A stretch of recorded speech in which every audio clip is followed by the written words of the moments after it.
जय श्री राधे कृष्ण प्यारे दोस्तों, स्वागत है हमारे चैनल जिंदगी एक जादू में।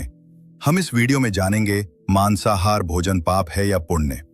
वैसे तो मनुष्य भोजन में क्या खाए क्या नहीं खाए ये तो लोगों का निजी और व्यक्तिगत फैसला होता है। दोस्तों, वही हमारे सनातन हिंदू धर्म में मांसाहार खाना निषेध माना गया है। वही हमारे सनातन हिंदू धर्म में कुछ लोग मांसाहार खाते दिखाई देता है।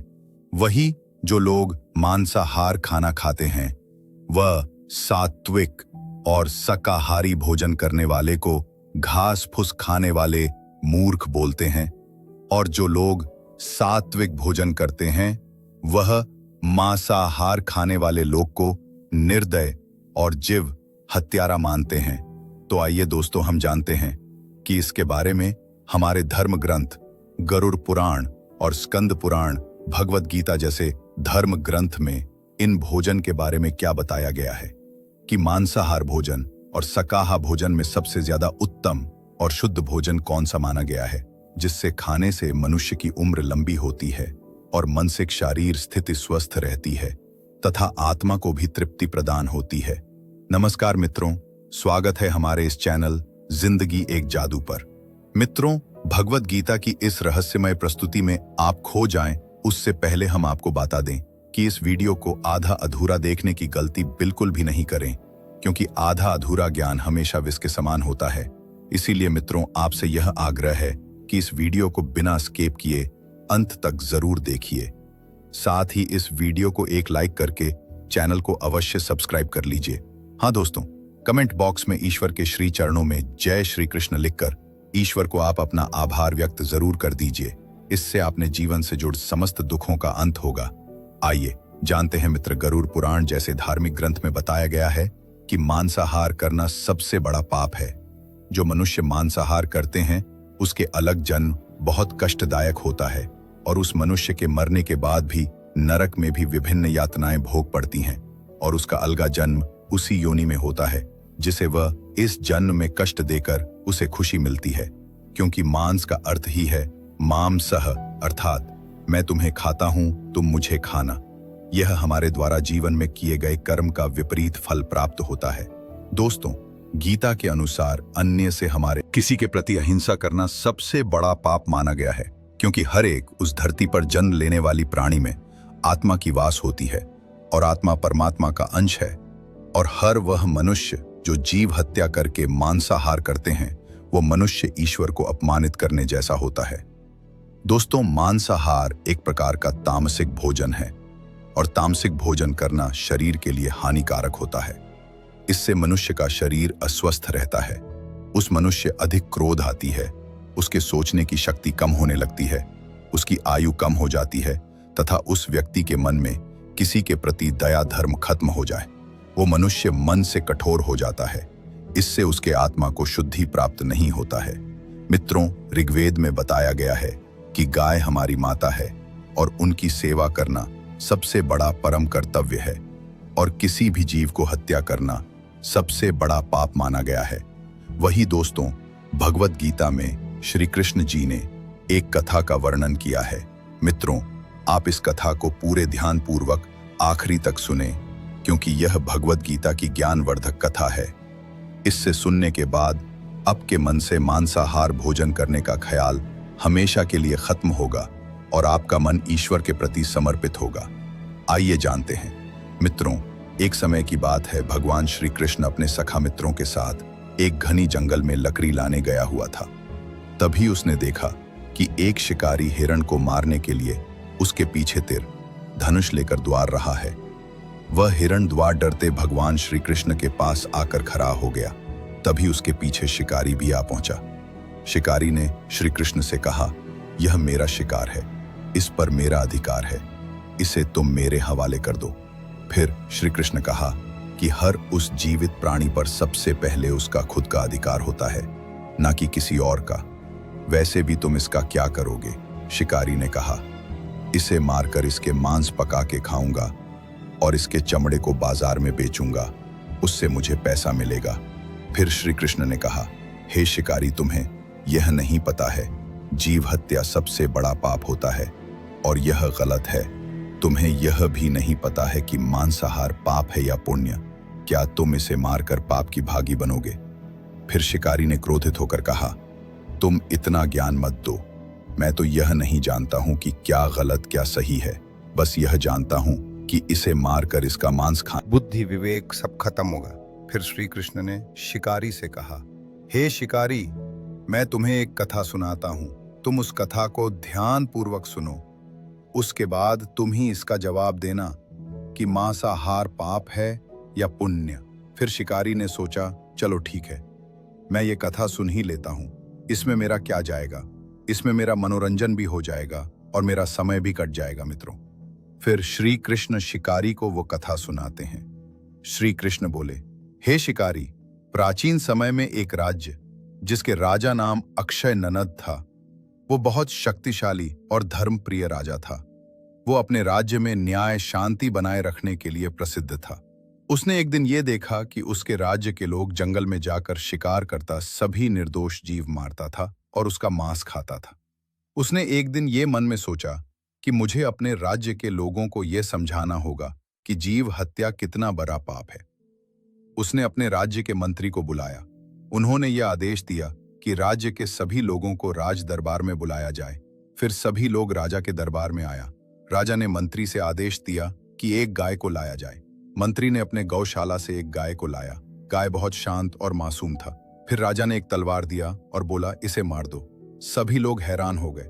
उसी में से एक व्यक्ति ने बोला, महाराज, ये गाय तो निर्दोष है, इसे मारना पाप होगा।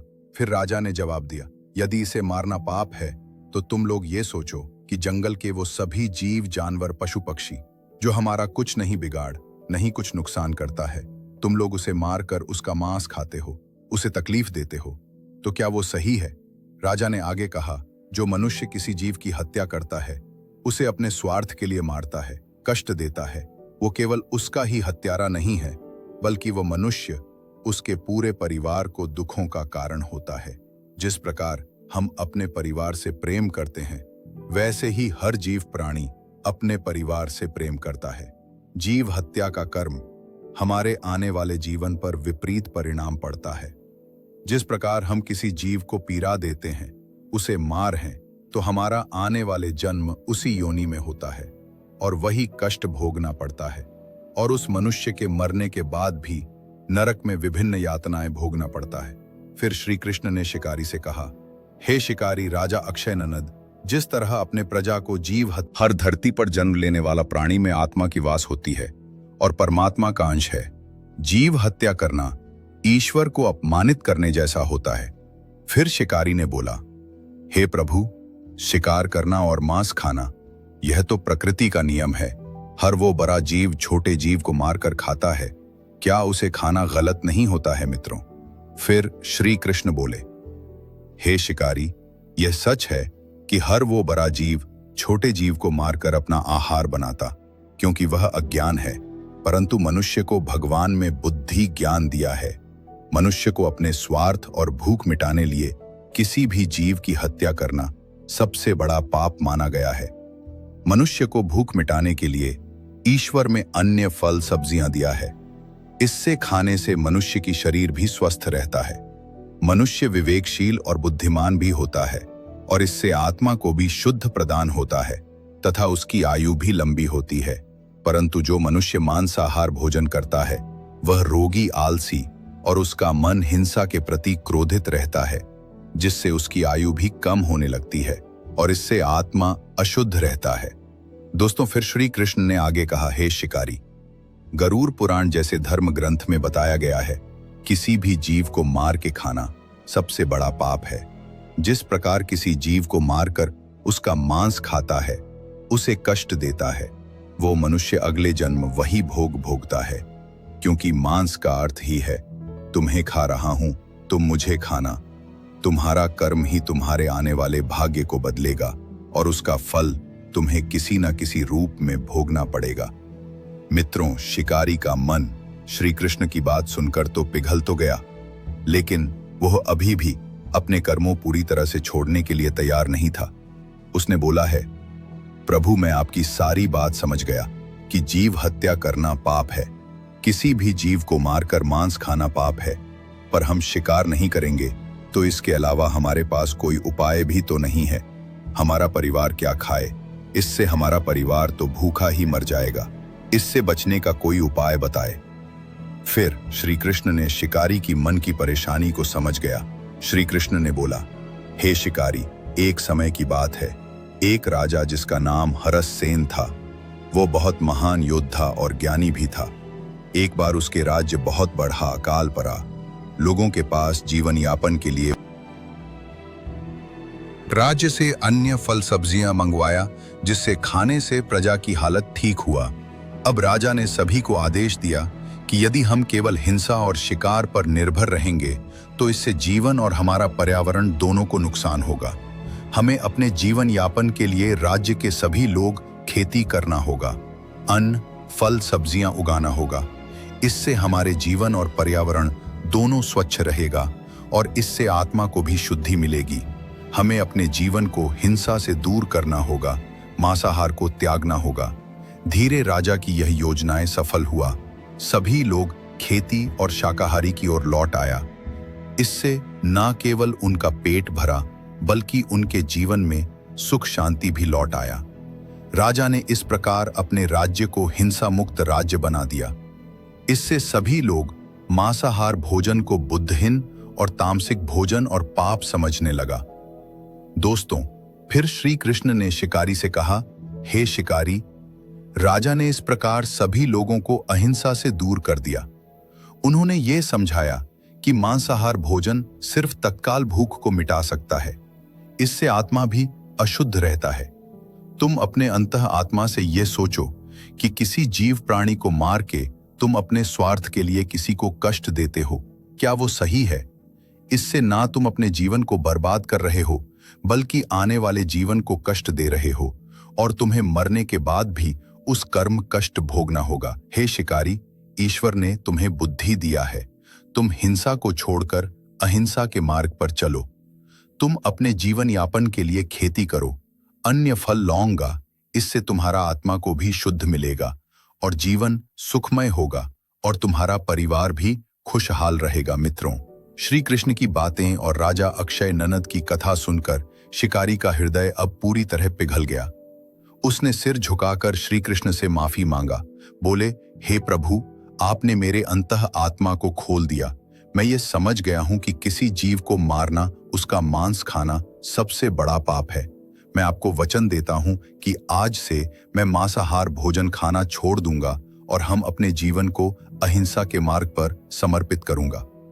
फिर श्री कृष्ण ने शिकारी को आशीर्वाद दिया और कहा, हे शिकारी, तुम्हारा यह निर्णय तुम्हें सुख शांति देगा और तुम्हें मोक्ष की ओर ले जाएगा। जो मनुष्य अपने जीवन मांसाहार से दूर रखता है, स्वर में बोला, हे शिकारी, मैं तुम्हें यह दोष देता हूं कि तुम जीव हत्या कर्म में मांसाहार करते हो। तुम्हारा कर्म कि तुम्हें यह पाप करने के लिए प्रेरित करता है, लेकिन मैं तुमसे यह प्रार्थना करता हूं, तुमने जिस प्रकार मेरे जीवन को बचाया उसी प्रकार सर हर जीव प्राणी की रक्षा करो। इससे तुम्हारा जीवन भी सुखमय होगा और तुम्हें ईश्वर भी आशीर्वाद देगा। हिंसा का त्याग ही तुम्हारे कर्मों और आत्मा को शुद्धि प्रदान करेगा।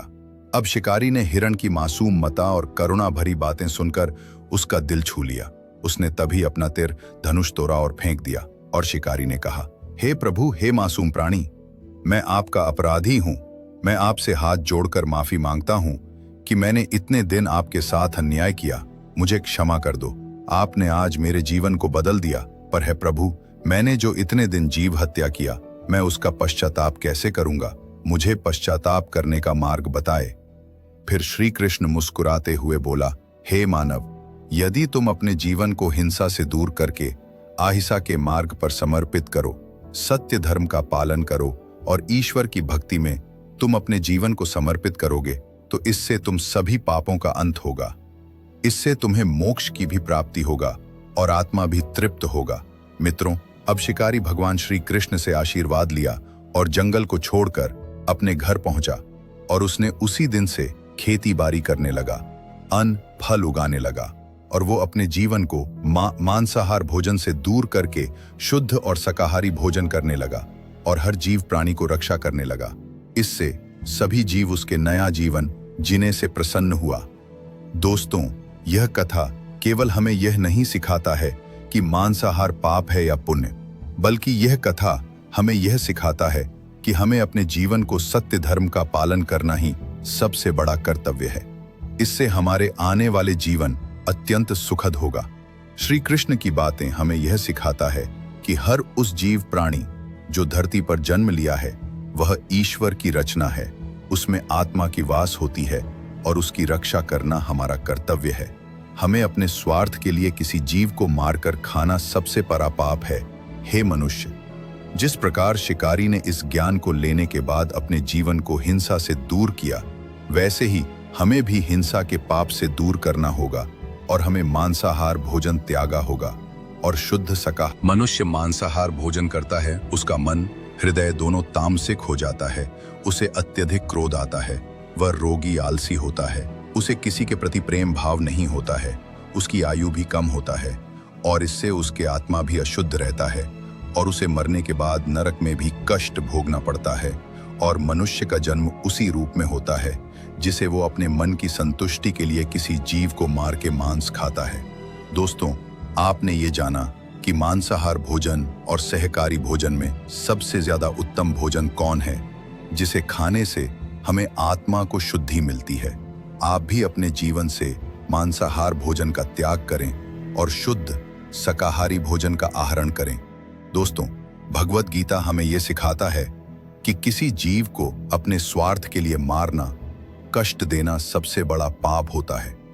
मित्रों, भगवत गीता में बताया गया है कि मांसाहार भोजन मनुष्य के जीवन का सबसे बड़ा पाप है। जीवन एक दुर्लभ अवसर है और मन हमारा चंचल है। इसे अपने वश में करके हम अपने जीवन को मांसाहार भोजन से दूर कर सकते हैं और हम जीवन को सही दिशा में ले जाकर हमें अपने जीवन को मोक्ष की ओर अग्रसर कर सकते हैं और इससे आत्मा को शुद्धि प्राप्त होगा। धन्यवाद। दोस्तों, भगवत गीता के द्वारा सभी बतलाए गए बातों को अवश्य ध्यान में रखें और अपने जीवन से मांसाहार भोजन को दूर करके सात्विक और सहकारी भोजन करें और आप अपने जीवन में को सत्य की राह पर चले।